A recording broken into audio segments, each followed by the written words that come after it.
of the conversation. Joining us this morning, we are joined in the studio by Mr. Ngande Mwananjiti, who is a human rights defender, who is also a governance expert and political analyst. Thank you very much for joining us this morning. Thank Welcome you. on the breakfast show. Thank you, Shakaina. Shakaina is that one. And Fortress, the queens of breakfast, as you say. You are joining the queens of breakfast today. I can see that. You look like queens. Thank you. She's smitten right now. Thank you. I can see that. Indeed. All right, so you can also be part of the conversation in case you are watching us, that is via Bits TV on Top Star, channel 92, or you are catching us live, that is on the Power Breakfast Show on 91.3. The number is 0979 192 or 0955 997 997. Today we are commemorating or remembering the late founding father, that is Dr. Kenneth Kaunda. Now, Mr. Mwananjiti, what is your take on the observing of KK Day? I think one of the things I did, and I'm happy you consented, you agreed, I requested you to play One Love, the song by Bob Marley. Yes. And I think one of the things which Kaunda will be remembered for, he said, love your neighbor as you love yourself. And it's undeniable that Kaunda led Zambia to independence. That's a fact. Okay, he became Zambia's first president. Now, he was together with other colleagues in the struggle. Okay? And the worst that Zambians can do is to, for lack of a better word, is to engage in activities that take away from what the nationalists did. And one of the things which basically make Kaunda who he is, and what he became, is his campaign for education in Zambia. Okay? You saw how he led the way to building the University of Zambia, where literally every person participated, okay, in building the University of Zambia. And then you have a situation where Dr. Kaunda is known for having led and participated in the struggle for the liberation of Southern Africa. Okay? Now, in addition to that, here at home, Kenneth Kaunda, he campaigned for the motto, One Zambia, One Nation, together with other nationalists. In other words, he wanted to see a unitary Zambia. And of the 72 tribes, so to say, there is literally none which is more important than another. And I came in here, for instance, to see these queens of breakfast. I don't know who you are and where you come from. And there is nothing on your forehead which says your name, unless you tell me your name. Yes. So the point being is that when people are talking about what doesn't make sense, they're just talking. Now, it's very irresponsible to express yourself in a manner which is reckless. Okay? Yes, I'm free to say what I want to say, but I can't come in here and say whatever I want to say. So we go back to Kaunda. Kaunda will be remembered, and is fondly remembered as a personal president who held Zambia together via various initiatives such as tribal balancing, as he called it. Okay? And he is also known to have established the Anti-Corruption Commission. Now, there is something to be said about the law. The law regulates society.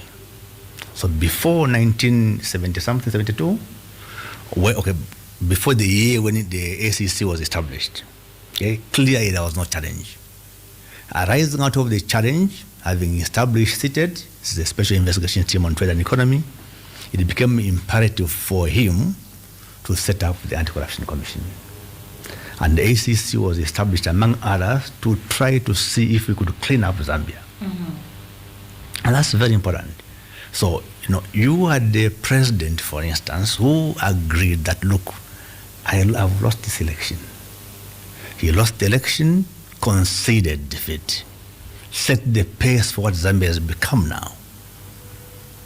It is literally impossible for any president serving us or who have served us to refuse to remove out of power, because what Kaunda did was to set the benchmark of what we expect of our president. So pretty much in a nutshell, I would say that Kaunda brought us from so far, took us through the process of being a nation. I must say that one of the things which one of the administrations is guilty of is that administration, I won't mention the name, which tried to destroy whatever Kaunda did. You can mention it, it's okay. It's not necessary. It's not necessary. I could mention it. You know about it. I think what is important is to stick to what Kaunda did, okay, and to emphasize that taking away, however it's done and said, becomes a big minus, okay, because this is a person, this is a legacy which doesn't belong to anybody per se. It's a legacy which belongs to Zambia and Zambians. You may wish to know that upon his demise, one of the countries in the region decided to give him 3 days national mourning. But the others responded by giving him 3 weeks national mourning. So those guys reversed their position and gave him 3 weeks national mourning. Of course, we gave him 1 month. So all I'm simply saying is that Kaunda is a household name, and it's not a name which you can confine to Zambia. It's the entire Southern African region which basically celebrated his being. So now, within your opinion, what would you say are some of the most enduring qualities of KK's leadership, especially that today's leaders should emulate? Absolutely. One of the things which Kaunda will not be forgotten of is principle of give and take. Remember when there was an impasse in Lancaster discussions over Zimbabwe, Kaunda was called to mediate. And he says, guys, give and take. In other words, common sense demands that you cannot have it all the way, really, if you want to live on earth in peace. Give what you know, what you can give, and let the others take what they must take. That's how it goes. And the centerpiece, I recall going to visit Kaunda when he was shot at. He was shot at. I saw the wound. So I'm not talking from without. I saw the wound. Days after, some people came and said, sir, allow us, want to go to war. Kaunda said, not in my Zambia. I will say, not in my Zambia. You will not go to war here because I worked so hard to put this thing together. This thing, the country called Zambia. So the point I'm making is that one thing that we must do, we must make Zambia a peaceful place. We must fully embrace the rule of law in honor of KK. We must grow Zambia beyond whatever left. We must grow as a people, as a nation. In other words, like when I came in here, I was so impressed to see your majestic building. And I'm saying to myself, this is what I think of Zambia. We must be a growing lot, not a lot which thinks higher of destroying and destruction. Those who talk of destroying and destruction have never really seen what it means to deal with a war-torn situation. I can tell you, by virtue of my work, I have traveled the world. I traveled the world, I saw some of the most nasty scenes, which you cannot see. And then you say, okay, human beings, if not regulated, if not controlled by law, they can be quite nasty against each other. Now, Mr. Mwananjiti, you, in your preamble, talking about KK Day, you did speak about the ACC, the formulation of the ACC. So, and you also said that it was made to clean out corruption. Now, seeing the world today, or seeing Zambia today, have we reached a pinnacle where we would say we have cleaned out enough corruption in the country? I think that's an idealistic point. We may get there, but we haven't really gotten to a point where you are talking about a society which is clean of everything. What is important is to have effective laws which will respond to a particular development. Because even the most highly advanced countries, they have these issues. The difference is, for instance, if you evade tax in America, you are doing so at your own risk, irrespective of who you are. Because when the long arm of the war reaches you, you are in trouble. So I would want to see a situation where when, somebody does something wrong, and when I say whistleblower or whatever finds out, a thorough investigation is undertaken. And if the person is guilty, quick action is required. That way, then we are a functioning society. So remember the rule of law, we are going to be within the boundaries of the law. So really, I think that's what would answer your question. We need a system or a society which is a zero tolerance towards corruption. Now, we cannot have a country where you want to talk about falsehoods.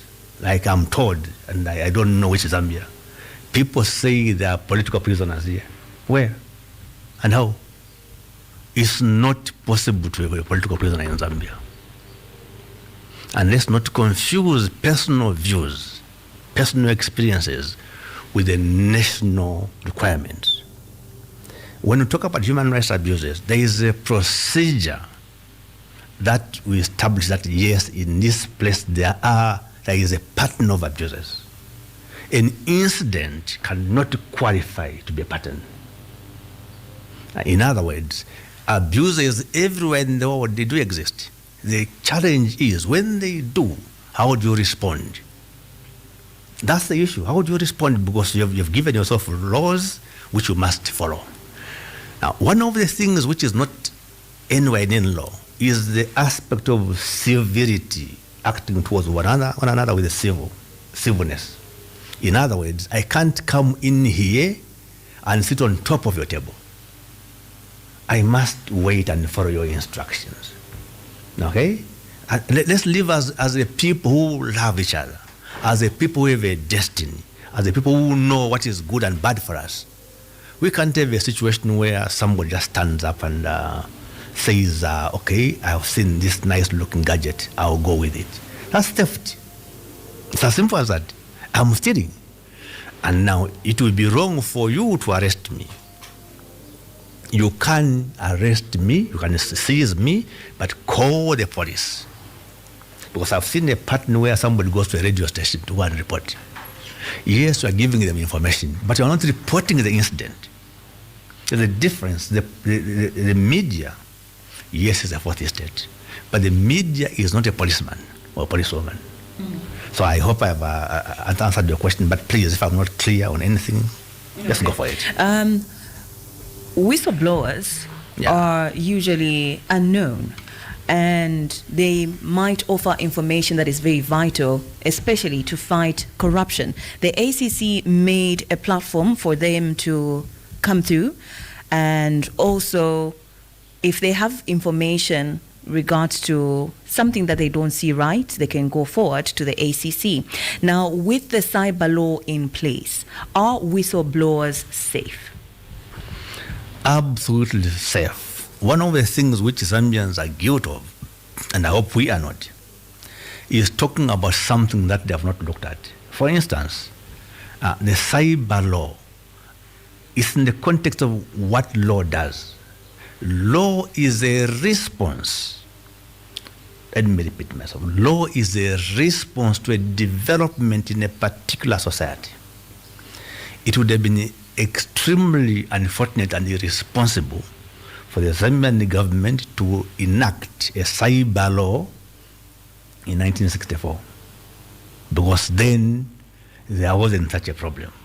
You may wish to know that in other jurisdictions, as far as 1966, you were not born that time, the law was very clear on sexual offenses. Okay? For instance, it was illegal to engage in homosexuality in many jurisdictions. And you may wish to know that a few weeks ago in England, the Supreme Court ruled that you cannot claim to be a man or a woman if you are not biologically so. And we'll see where that takes us. Many people have not followed events in one of the jurisdictions which agreed that if you are sent to prison, you will be kept among women if you have said you are a woman, and among men if you have said you are a man. Until an unfortunate incident happened in a particular state where a man who claimed to be a woman was kept among women, but then 3 women got pregnant. No discussion was made around that, but it was a problem. Yeah. I think you haven't answered my question. Okay, come through. Yes, about the whistleblowers being I safe. see. In Okay. what way? Absolutely. The whistleblowers are very, very safe. Why?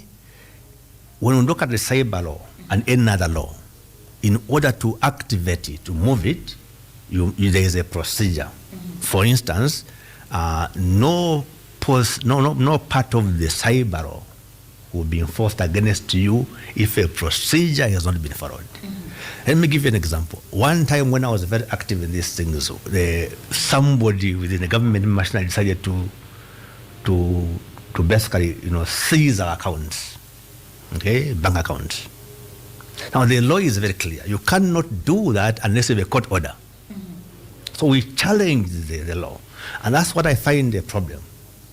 We must learn to litigate properly, not to be busybodies.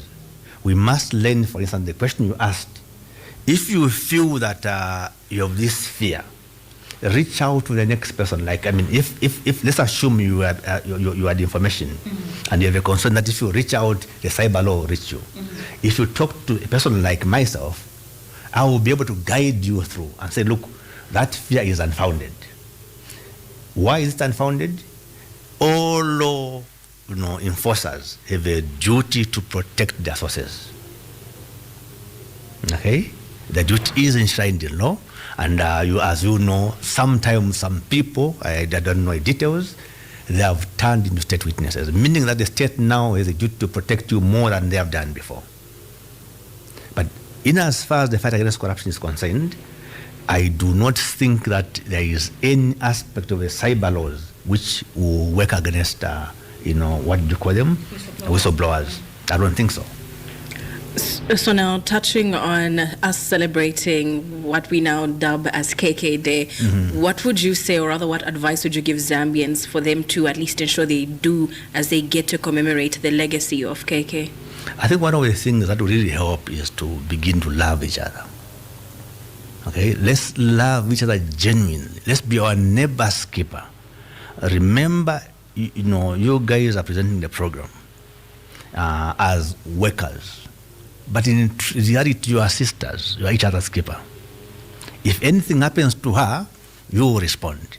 That's how Zambians should be. You shouldn't have a situation where, because somebody belongs to a party A, you can't have tea with them. Why? We need to go beyond that. And let's accept that these things are a recent phenomenon. Okay? And I see you guys are young. Maybe you are responsible for it. Because these are recent developments. It would not happen elsewhere. When we were growing up, a child in the neighborhood was your brother or sister or whatever it is. You are responsible for their welfare. Now you have a situation where here people just go about their business anyhow whatsoever. We need to get to a point where if I come to a power station as I have a duty to ensure that I don't just park my vehicle anyhow. See what is the arrangement. If there's somebody guiding you, you respond to the guidance. You cannot have a situation where you stop anyhow on the road, put on your hazards. And I'm getting back to your question. We honor Kaunda, the KK's Day, by living a lifestyle that the nationalists had wanted us to do. And one of the things they left us is the motto, One Zambia, One Nation. One Zambia, One Nation essentially means that, yes, Zambia has got many nations. You have the Tonga Nation, the Bemba Nation, the Loz Nation, the Ngoni Nation, all those nations, they are nations. But we are saying that we are doing away with those smaller arrangements in substitute for One Zambia, One Nation. In other words, as I said, I would be a terrible liar if I come to you and said, I know where you come from. I don't. I've seen you. I've seen you here. You're talking to me. As far as I'm concerned, the best description of you two would be the Queen breakfasts. Because that's what you told me you are. You didn't tell me any no nothing. So we would be doing good to Kaunda's legacy if we related as Zambians who fully respect the rule of law and Zambians who are not chaotic in whatever we do. Yeah. You can be part of the conversation. This is Voice of the People. The number is 0979-192-485 or 0955-997-997 in case you want to ask some questions. That is with our guest for today, Mr. Ngande Mwananjiti, who is a political analyst as well as governance expert. Now, Mr. Mwananjiti, how can you assess the performance of the UPND government since they took office in 2021? I can assess them by the statements made by the president when he assumed office. He embraced the rule of law. And I remember a situation where when he said he would not have cadres in the market, there was resistance some within his ranks. With some said, give us just 2 weeks to show our prowess. Now, here I want to be very clear. We are talking about a Zambia. Okay? Zambia belongs to Zambians. The president is the president for all. So you asked the question, how would I assess the UPND administration?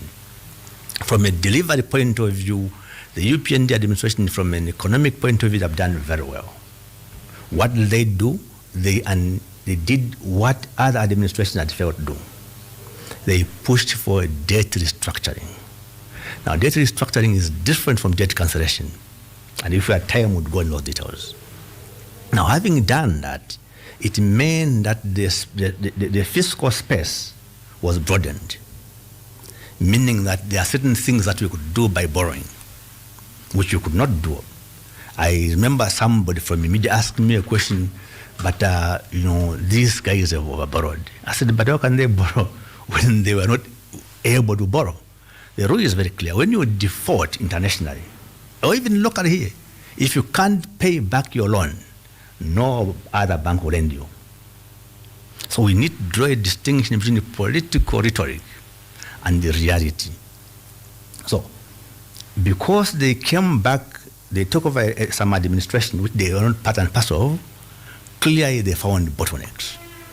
Now we don't need a rocket scientist to explain that there are bottlenecks.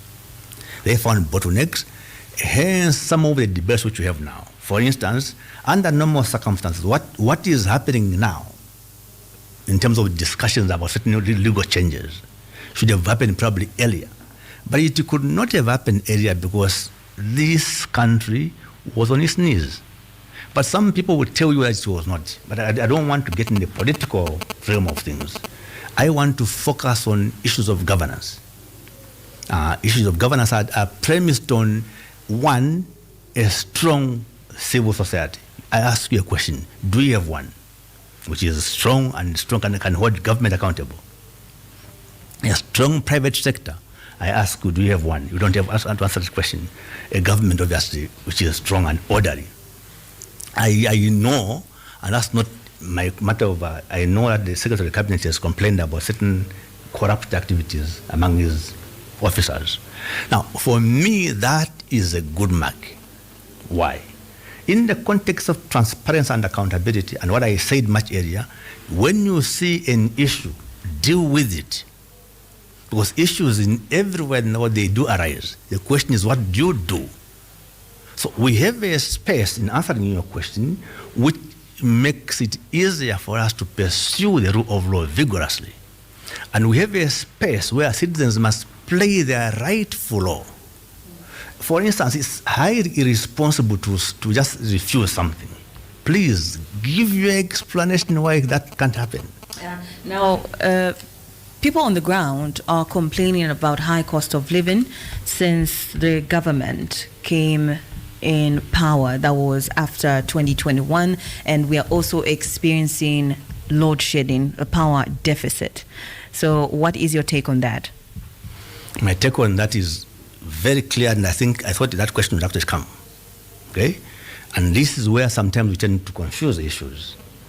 The cost of living, which is very, very high, unbearably high, it's got nothing to do with the UPND government and administration. I have said, and I want to say it, governments have never changed. What has changed are administrations. In this administration, I began by saying that there was a challenge with the debt. And when there's a challenge by the debt, it means the fiscal space of any government to maneuver is very limited. Are you saying that what was occurring in the PF administration had overhauled into the UPND administration, and that is why we are currently experiencing high cost of living? Yeah, basically, you are agreeing with me. That's common sense.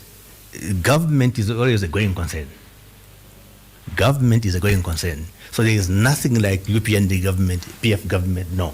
There is UPND administration, PF administration, MMD administration. So it might get worse as we go forward. No, if the guys who are in government are doing the right thing, things must get better. Why must they get better? Very easy. If you recall and if you check your records, the Zambia's cash cow, the mines, were underground. Okay, you may want to split your headache. The truth of the matter is, Zambia is a mining country, okay? And when we talk about load shedding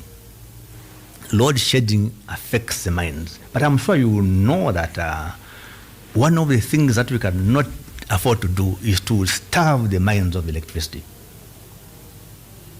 okay? Because then you have no income. It's as simple as that. So one of the decisions which was terribly irresponsible is to resolve conflicts with the mines in court. How do you do that?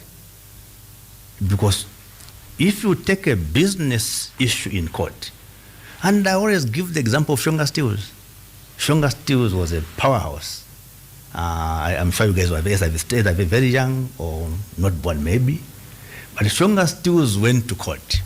Okay? Now by the time they were coming out of court, their tax obligations were too high. One. Two, they had lost their market share because that space was taken up by other people. Now, in the case of mining, it's capital intensive. Let's accept that. Even if you say today, here where you are at power, there is gold underneath, okay, or whatever minerals. And are you sure you will be able to extract it using shovels and picks? The answer is no. So why can't we do what the Chinese did? The Chinese were very, very absolutely smart. They said, bring your investment. And some took their investment. The Indians did the same thing with Tata, Mercedes-Benz. Okay? But they worked towards understanding them. Okay? And became a force eventually. So what I'm saying to you is that if we do not become systematic and methodical in the way we do things, we risk throwing the babe with bathwater. So now, I guess touching on the mines, right? So you have said we are a mining country to some extent, and we do definitely rely to a very large extent. Yes. To a very large extent. So now, within the case that we saw earlier this year, where we saw an embankment holding wastewater from copper mining operations, which broke, releasing more than 50 million liters of waste into the Mwambashi River, doesn't that then bring up the conversation of how we need to have much more stringent rules or measures when it comes to mines? Absolutely correct. One of the things which we must remember were the disaster in 1970, somewhere there, in Mufrera. Again, as a result of recklessness. Same thing which happened in the case which you just cited. It was some kind of like human oversight. What we need are effective systems, methods, and laws to ensure that what we are doing is done in the best interest of Zambians. And there ought to be no compromise on that.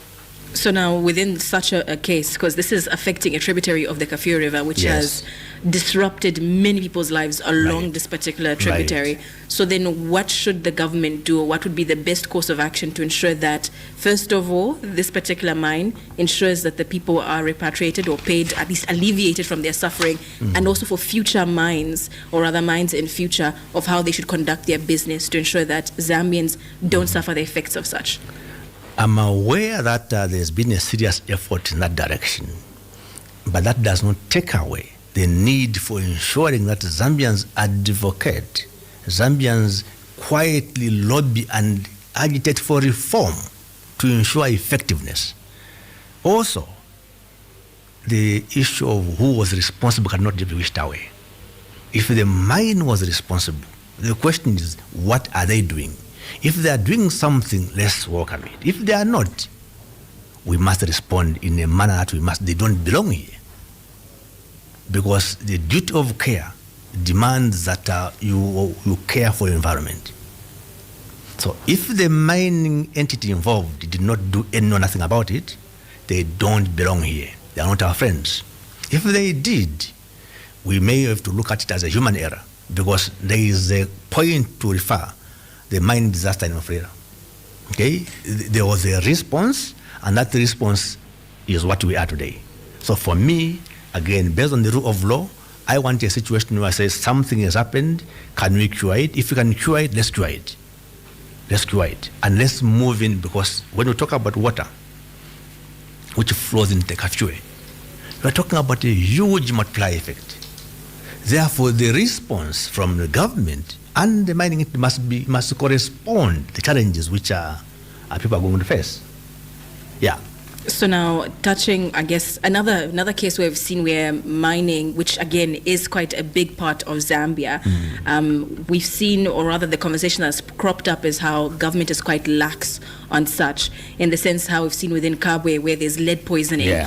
So even up to now, people still live there and they're still getting poisoned. We've heard of cases of children being born with deformities. So now, where does the onus fall on? Who does it fall on? Government, the mining companies? What do we do? No, on that one, it falls on government. Government is a duty towards citizens. Remember, we vote for a government. The mining companies don't vote for government. They have never. So the point is, and you answer the question which my lady here, your friend, asked. She said, how can we assess the performance of this administration? And I'm saying government is a going concern. The Kabwe incident has been going on for some time. And I'm sure there's been also reports on the Kabwe Belt. And there's been reports somewhere in Mamba. Okay? And for me, I would be saying that what we need is a holistic response. And that response has to do with the fact that we need to review our laws. And herein comes the mischief. Laws are a going concern. No law anywhere in the world is cast in stone. And trust me, if we remove political considerations completely, there will be no debate. The debate comes in when you bring political considerations. Here, you raise an important question. How can we ensure that our mining, our environment is held safe? It means that the Law Development Commission must be active. We must not wait for a crisis to respond. The Law Development Commission is not an ornament. They must do their work. That's why they are a commission. And that's why you as a citizen also have a duty to raise issue with government anytime. Remember, our laws allow for citizens to formulate laws. That's the procedure. Now, how effective has the opposition been in holding the current government accountable? You earlier on mentioned that there's no credible CSO currently that can go over and beyond in terms of holding the government bringing the government to book with checks and balances. Let me take the opportunity to say that effective checks and balances in any society are extremely important. What you are seeing coming so much in the forefront is power politics, talking about who's controlling what. That's not the issue. The issue is, if we are going to offer checks and balances, what are checks and balances? What would pass for that is, let's assume that where we are here was a national asset. Okay, so quickly, let's be informed. What does the law say? Okay, very important. What does the law say? What is the procedure of doing anything about it? If the procedure is not followed, we must raise issue. But here comes in the ugly aspect of misinformation. I have come across a statement such as the procedure was not followed, which is a total fabrication. There is even a minister in the past who because they think they minister their power in them unto themselves, they made a decision to cancel something, but they were taken to court, and the government lost that matter. The documents are there for everybody to see. So what I'm saying to you is that we owe a duty of care to respond to every situation that we find ourselves in. Now, there have been a lot of alliances that have been formed, talking about the Oka Alliance, talking about the Tonse Alliance, and most of the counterparts have said that the reason why they want to form alliances is they would love to overthrow the current government. Now, we do see that sometimes there's a lot of wrangles that goes in an alliance. Like currently in the Tonse Alliance, there is some, I would say, they're fighting. And what would make it become united to maybe become a strong factor that can overthrow the current government? Firstly, to respond to your question of wrangles, my take from a governance point of view is that governance has got nothing to do with wrangles. And anybody who is involved in wrangles cannot and should not offer themselves to lead. Why? Answer is very simple. You do not want the wrangles which are in a political party to filter into the government machinery. You don't want that. Let them clean up the mess of wrangles before they can talk about wanting to come in government. It's as simple as that. Then how do you change government? Very simple. Elections are not there solely to change government. Elections offer citizens a chance to examine how the government has fared and against certain benchmarks. So if, for instance, we're talking about an economy which is too hard, we must interrogate why are things happening that way. For instance, we may just be lucky to get a better explanation on how the Eurobond was used. I've heard of some universities built where money was spent. Where are they? Sure, I think we need to be responsible as citizens. We must begin to interrogate this and that money was dispersed. Where is it? It's as simple as that. Do remember that you can call us up. You can send us your messages as well right now on Voice of the People. You can do so on 0955 997 997 or on 0979 192 485. We're giving you a chance to speak up, whatever your comments might be, your questions, your queries as well. We want to hear them.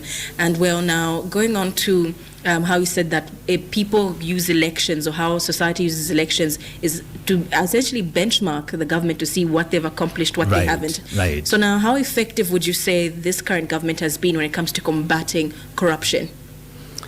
So far, so good. One measure is to see what goes through the court system. Because one of the things which many societies are guilty of is making statements which cannot be proved. So I am comfortable to look at what's gone through the court process. It is a fact that there are cases which have been ongoing. And it's a fact that ministers have been arrested. Okay? And I don't agree with anybody who says they are political prisoners, because these people, they defended their matter. And they failed to demonstrate that they had gotten that wealth legitimately. And I know that there are ongoing issues. Now, if anybody, and I'm saying this on your station, if anybody has information that points to somebody in the government, it's not to talk about it. Go to the rightful wings of government. There's the police for you, there's the ACC, report the matter with the evidence, then let's proceed. I will tell you that I speak to you very proudly, because I have moved the matter in court and there's a conclusion to that effect. So, for me, I do think that the court system does work. So, my assessment of the fight against corruption is that it's a roller coaster. It is impossible to arrest it. And anybody who thinks that they are evading it, you may evade it temporarily. I'm saying you may evade it temporarily, but eventually to catch up on you. I'm going to take you back to the alliances that have been formed. Is there any strong alliance that can challenge the UPND currently that you would say? As of now, I don't see any strong alliance that can offer an alternative. But in political circles and political systems, you cannot say that there will not be an alliance.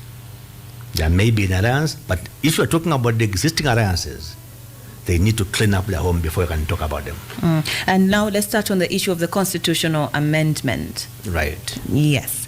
So it has come with a lot of clauses that were received differently by a lot of CSOs. And a lot of them said it's not something that we need to deal with now. It's not something the Zambia of people, the people of Zambia rather need now.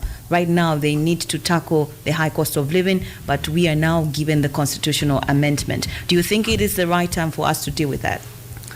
Firstly, one of the things which made me to go and study law is that somebody made a statement which I thought then was unfair.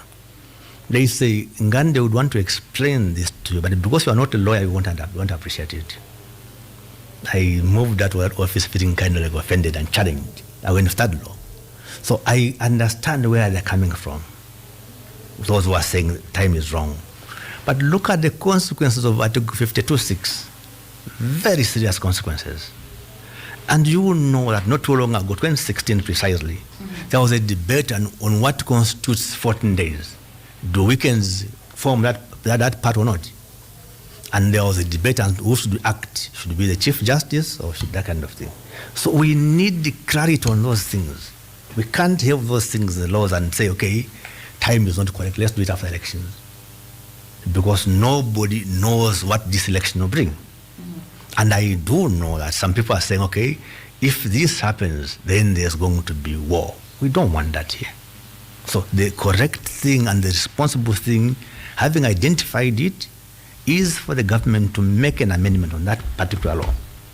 Is it tallying with the people of Zambia?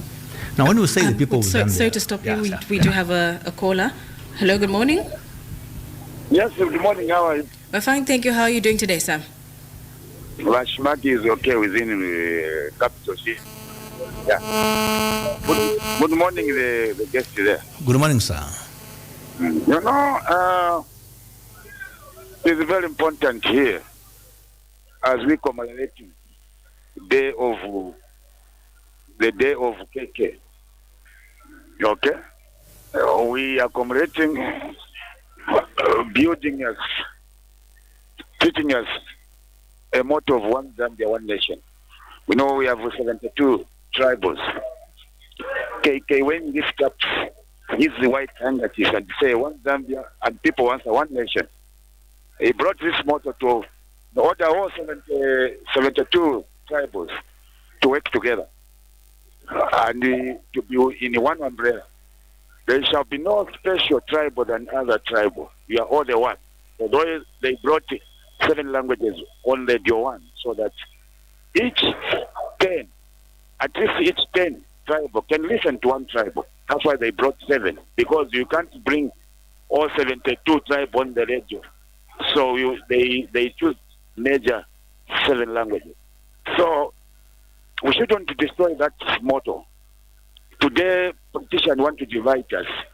Say this is a better tribal than others. There is no better tribal than others. KK left our legacy. So we must follow this legacy. I thank you. Okay, thank you so much. What's your take on that comment, I guess? It's a very wise comment. Kaunda was the president of this country. He knew so much of what was happening. And I can tell you, one time he called me after I was president. He says, I agree with what you are saying. But I want to tell you one thing. I know my people, my Zambians. Okay? And now that's why I go to, but what do Zambians think about whether to change now or... So the question is very simple. When you say Zambians, remember the Constitution, says we the people of Zambia. Okay? Now, when you say Zambians, I draw a distinction between Zambians who have access to the media, okay, and Zambians who are, for instance, benefiting from CDF. CDF, whether I like it or like it or not, it has brought some changes in certain lives. For instance, people who are out of school are now going to school. They have testified. Now, those won't agree with that.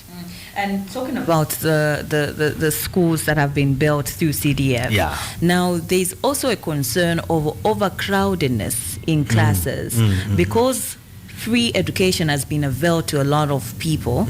Now there is overcrowdedness in these classes, and pupils or students end up not learning enough because there's a lot of them in class. Yeah, actually, to piggyback of what she's saying, there was a teacher saying that, in fact, even corruption has increased, whereby the money never reaches. It goes to the headmaster or the school administrator, but it never gets to do what it's supposed to do within the school system. And now children can't learn because there's overcrowding, and it basically defeats the point of getting an education. Did the current government plan properly when it comes to free education, or were they just emulating what was done in the UNIP days of bringing back free education?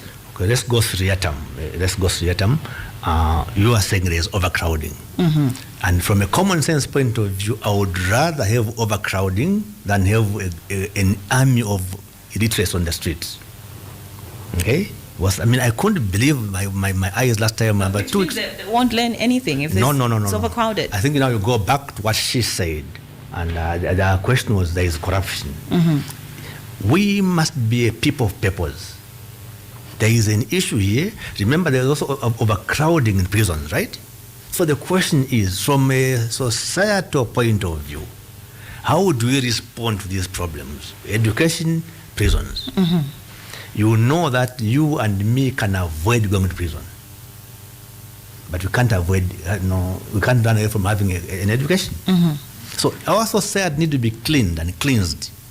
If somebody says there is corruption as a result in the schools, it's pointless for them to talk about it in their kitchens or in their, let them report to the rightful authorities, because no headmistress or headmaster is employed to engage in corrupt activities, and the government will not know that somebody is doing wrong things if you don't respond to it. So on that, actually, during the conversation, I did say one-off report, and one of the teachers did say that they did report, and what the headmaster got was just having their salary, they were suspended, and their salary was only, a small portion of it was taken away to repay back the money that they stole, but they still went back to another school. They were moved, transferred, and most likely continued what they were doing. Yes, you may be right in what you are saying. You may be right, and I will not take away from what you have said. But from a citizen point of view, as a citizen, you ought to be concerned when something is not making sense. Because you don't remove corruption from this angle and take it somewhere else. There ought to be a punishment for it. You cannot have double standards. The law is very clear.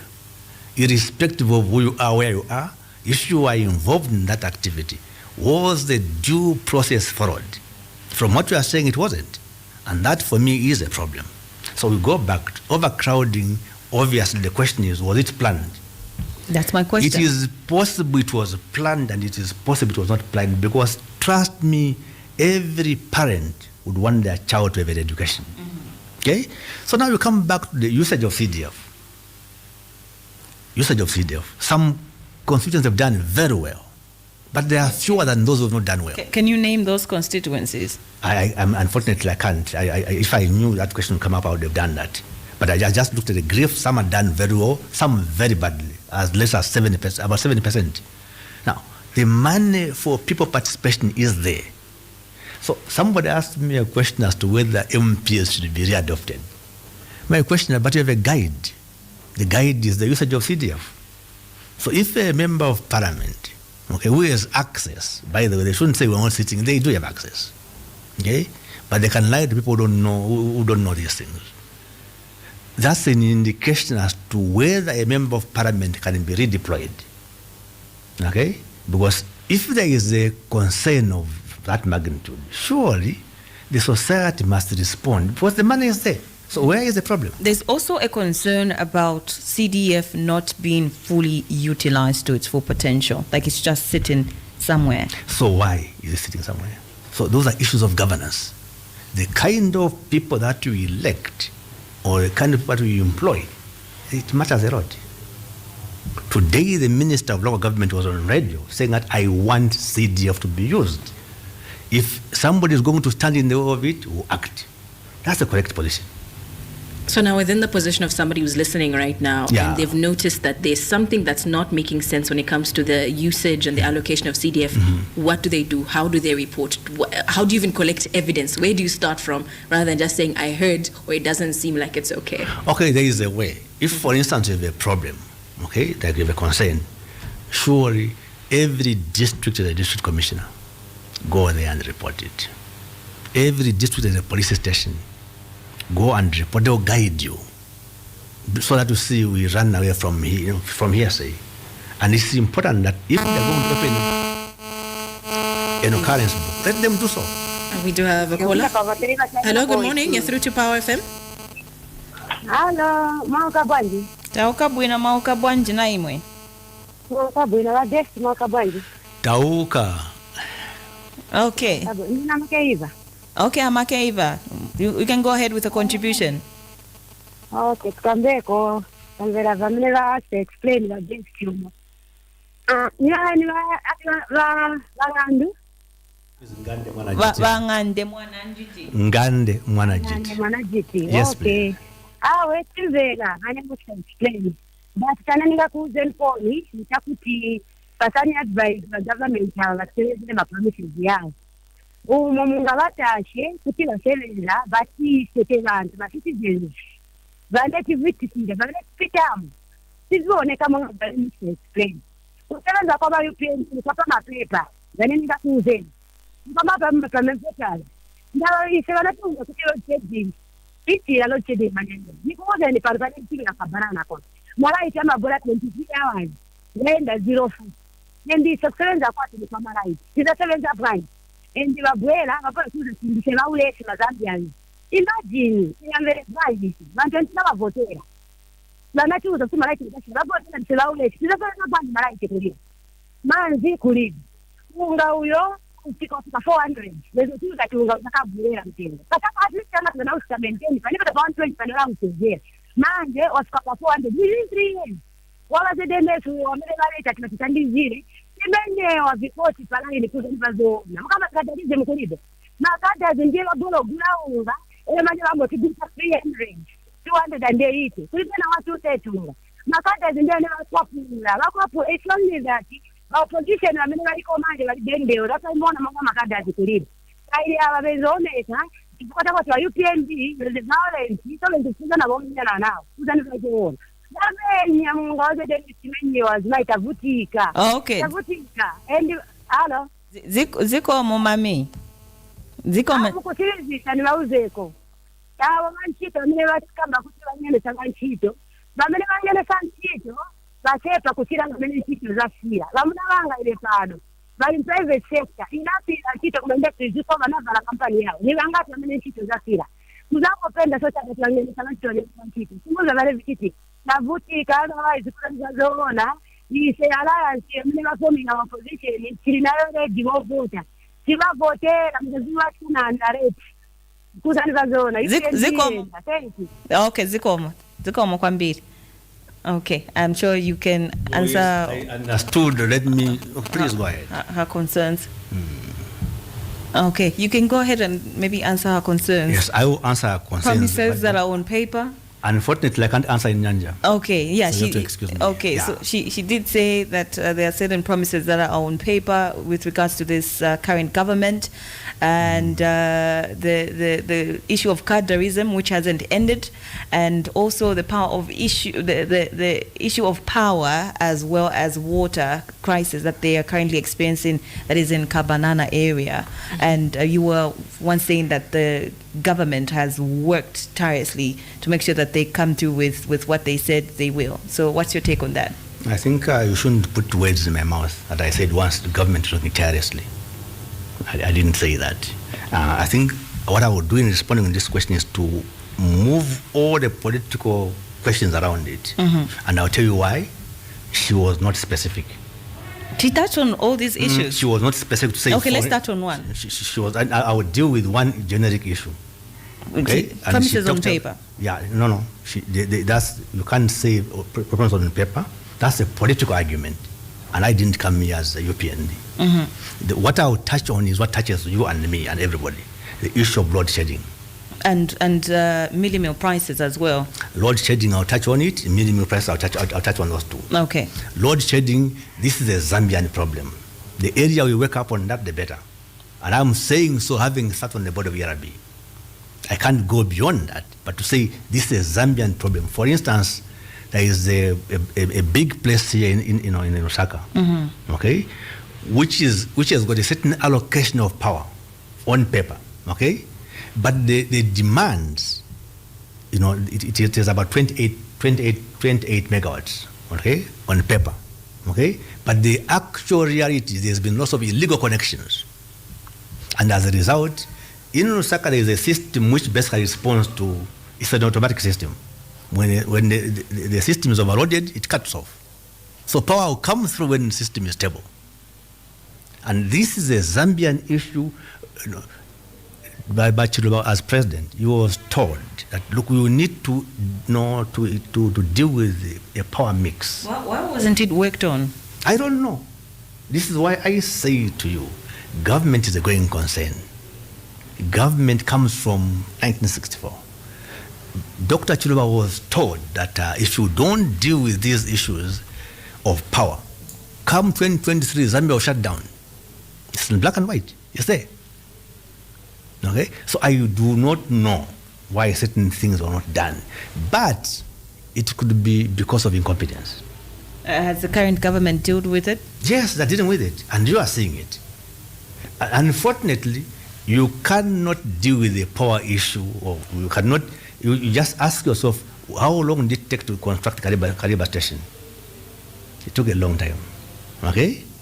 And I will say this to you. I come from the area where the Kariba Dam sits, in Snazongwe. Okay? I have a cousin who rose up to the dean of School of Humanities. And he went to Pepo Secondary School, which had no power for a very long time. And the pylons were passing on top, going to the cover belt. I know that I raised the issue at a time when pylons were taken to a certain province. Okay? And I said, but you guys, I think you are being unfair. This school here, power from 58, 60, it has been going up right through the 80s. Can you be reasonable? So the electricity energy issue is a matter which we must deal with. You have a situation, if you recall, when there were those big lights lighting the markets, it became a campaign gimmick. So fine, you vote for me, I'll bring you electricity. Okay? Mm-hmm. So now we need to say, what does Zambia need to kind of like supply power to everywhere? Mm-hmm. What do we do as Zambians if we have a situation of a drought? Okay? Yesterday somebody was making a comment to say, look, now the water is filled, so we must have electricity. It's more than that. Trust me, it's more than that. When there was a huge campaign to privatize ZESCO, I opposed it. And we went with the World Bank to tour ZESCO in Fiavonga. The boss of the World Bank said, you know what? We cannot nationalize, privatize this thing because we have checked from the MD up to the guy on the ground. They are all Zambians. So Zambians are doing a fantastic thing. So what we should do is to support it. So, but times change. Okay, times change. So we have to deal with this issue as a collective, as citizens. How do we ensure that our power sector is stable? Okay, so now to that person who is saying, but looking at Kariba, or rather, there's water now, so why is there no power? What is the more to it? Explain to us. Right. Because all we see is water, there should be power in our homes. We did receive enough normal rainfall this season, so why don't we have power now? Why isn't the load shedding issue been sorted out? I think one of the things we should do one of these days is to call the engineers from ZESCO, from ERB. So they can, I'm telling you, because it will take you 3 years minimum to have the kind of water which we have for the thing to normalize. And I'm saying to you, the challenge which we have is that we know only one thing. Even me, I'm guilty of that. When I go to my house, the first thing is I want to switch on to see if there's ZESCO. What I don't factor in is what goes into making that power. Okay? until now, until probably about towards the end of the PF administration, the energy sector was almost neglected. I think in what terms of investment. sorry to cut you off short. I'm sure the issue here is the mere fact that the current government promised to end load shedding at all costs. They said there won't be any load shedding in their regime. I think you are saying the current administration. Yes. Yeah. Then for me, the current administration was not in office when they were making those promises. They were not. Now, there is a difference between what you think and when you do a reality check. When you are in the government, it's a different ballgame altogether. And the government machinery, the officials, will say, sir, this is our plan on ABC. So the question is the administration doing enough to ensure that this thing becomes a thing of the past? Is it doing enough? Those are the questions which you should ask the guys in UP and the people, what are you doing? Because it's only a fair question. If I came from the party and I feel, then you would be saying, but what kind of party are you? That would be a very good question. So the lady should raise generic questions which make sense. Okay? Now, when you go to mid-meal, trust me, if ZNS did not step in to produce maize, as they did, we would have had a crisis in the country. I am happy to indicate, to know that, at least I know that some neighboring countries were coming in to buy that mid-meal. So that should make you happy in many ways, because they weren't getting it for free. They were buying it, meaning that money came in the economy one way or the other. But what does that tell you? It tells you that we are not producing sufficient food. That must be an embarrassment for all of Zambians. I mean, we have been independent for 60 years, right? 60 years, isn't it? Now, how do you explain that we can't have enough food? And I agree with the decision by the president that, look, let's be harvesting throughout the year. That's the correct position. I don't think we can disagree with that. If you do, it's unfortunate. Because for me, the fact that there is shortage of maize, it means we're not growing enough maize. We can't be talking about 3 million metric tons harvest. No, let's be talking about 10 million. Then you're making sense. How can that be achieved? That we did see from last year's farming season that there was no rains. Very simple, my sister. Zambia boasts of 35% of water in the Southern African region. So water is on top, as in rivers, also it's underground. Why isn't it that same water helping us with the hydroelectric power deficit that we're currently happening? You know, unless you divert the flows of, say, Ruapula River, okay, into Kafue, there's been other politics around that. But I'm talking about developing a vibrant irrigation system. So at one, you harvest the water when it comes. Secondly, you are able not to only rely on rain-fed agriculture, you can also feed your crops from water from underground. And for that, we must invest. And I think we can invest. Then that way, you have a situation where, you know, the issues of supply and demand are arrested, they are managed. We have a situation where we can produce more compared to what we are producing. And you know very well that there are lots of people in this country who don't know the cost of minimum because they grow their own food. But there are others who will not grow their own food. They just don't want to. But the government must look after everybody. This has been Voice of the People. This is a conversation that I think we could have on and on and on, as truly there's so many matters to touch on.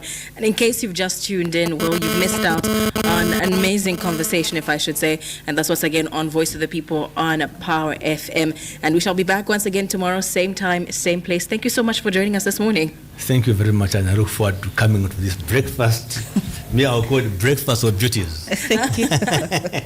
Thank you so much. Thank you very much. The time is 8:57. Voice of the People, Monday to Friday from 8:45 to 8:30 a.m. Great morning conversations start here. In your face. 91.3 FM. All over the place. 24/7.